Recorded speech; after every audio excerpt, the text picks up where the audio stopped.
Hey everybody, this is Brian here. I've gotten fitted for my new glasses finally. I can see a little better. My eyes are still getting used to it though. Sides of my head too, a little bit tight. Um, but anyways, yeah, I feel like they're helping me see better and they're helping me read better, which is really nice. I've been reading Cat's Cradle by Kurt Vonnegut. I was gonna pull it up, but it's actually over there, so never mind. Um, yeah, on the downside of the whole visual field thing, though, is the fact that I'm losing the top 50% plus of my visual field, according to my retina specialist and according to my eye doctor who fitted me for the glasses. Um, you know, I may look into a different type of hat, like head protection, also. Um, than the crash hat that I had originally reviewed and recommended. Even though it is very durable, um, it's also kind of small and it doesn't really protect the head enough. The reason I say that is because the other day when I fell during a seizure, it went flying across the room like a projectile instead of actually padding the fall and staying on my head. I just don't think it's reliable. I think that it's too loose and it's got kind of a short diameter, if you can see this compared to the size of my head. It's just, it doesn't protect the whole head. Like you can see that it's only up to like the very rim of my forehead. It's just, it's not reliable, let alone the back of your head. That doesn't offer any protection towards that at all. Um, anyways, uh, lately, what I've been up to health wise is that I've been traveling around the state of California to a variety of different specialists and doctors. And I feel like all they've done is really refer me elsewhere and said that my illness was not their area of specialty. And largely, they've passed the buck on each separate appointment I've gone to on every day of this calendar week. And they've given me another appointment with some other guy far away and far off on the calendar, 6 months down the line with some guy half a state away. And he's got some vague, very, very comprehensive sounding specialty, a neuro retina ophthalmologist or something. It's just like, and he's not available till November, and now it's August, so it's just like, oh my gosh, it's just like, I feel like all they're doing is basically saying, "Oh, this isn't my area. Let me, pass the ball to somebody else's court." It's like, why do people bother to become a doctor if all they're going to do is basically say, "Oh, I can't handle this. This isn't my area. Let's. What we really need is to get you to this guy over here, 6 months away, if your insurance can cover it." Anyways, I'm not showing up to these appointments unprepared either. I have several seizures on video. I have a large binder of medical and bureaucratic information. Somehow, though, I'm scheduled for months down the line and half a state away and left to deal with progressive symptoms.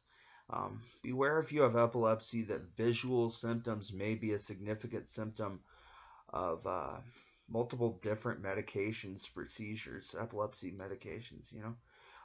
Also, I've found that I'm not often warned by an aura prior to a seizure like I used to be. I used to have an aura pretty reliably before a seizure struck and I had a drop attack or something. But I've had several that have just come out of nowhere and I've just kind of fallen like somebody's pulled the plug or something. Um, so I just want you guys to be aware that as epilepsy progresses, some of these symptoms can get worse, and sometimes it can be due to your medication. So keep an eye out for that. Going on 4 years now, as this is an update video. Going on 4 years now as a person with epilepsy and as a person with a disability. I'm learning to accept this as the new me, and it hasn't really been easy. I would go so far as to say that, thoughts of my ex and my pre-illness life of, being able to go to college and having more independence, before I had to worry about a drop attack or SUDAP at almost any moment, um, those things Those things, those thoughts of the past commonly serve as auras for me, you know.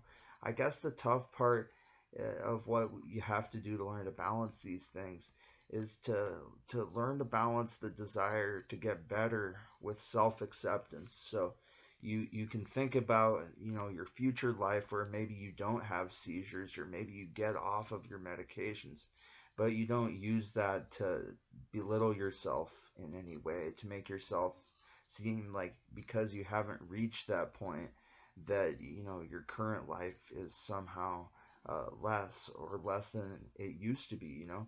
I would also recommend trying, this is easier said than done, but try not to focus on the past, because you'll always find something to focus on that's really depressing, you know. Find, you know, your ex-girlfriend, and think about her, or find some thoughts about some guy in school who you used to not like. I mean, you'll always find something in the past. Stay in the present, man, you know? And I think that that's how you'll find happiness with a disability the best, is if you basically focus on getting healthy again, but not focusing on the version of you with illness being less than, you know. Anyways, I've heard some good news in terms of medical appointments and getting over some bureaucratic roadblocks and steps with insurance, you know. So I guess it's not all bad. Um, I guess that one has to focus on on the hope of getting better, without entirely focusing on what's gotten worse from before you were sick. You know, I focus on getting better without focusing on too much on getting or what's gotten worse. You know. Anyways, this is a little update video. Back with a new look from my last video a week ago. Um, I look a little bit like Dilbert if I had my hat on. I might get a new hat. Anyways, thank you guys for watching, and I hope if you have any sort of sickness yourself, if you have epilepsy especially, I hope that these videos are worth something to you, and that I most of all hope that you are worth something to you, because I love you all because you're you, and you guys mean a lot to me, this YouTube channel, and everybody who's watching it. You guys basically um, you give me a huge reason to keep going. You know, this video here, um, this video here is a huge addition, meaning wise, to my life, and all of you guys are too. And I mean that in the most positive way possible. I think that thank you guys for watching. I love you guys all because you're you, but the most important part is that you love yourselves. I'll see you guys soon.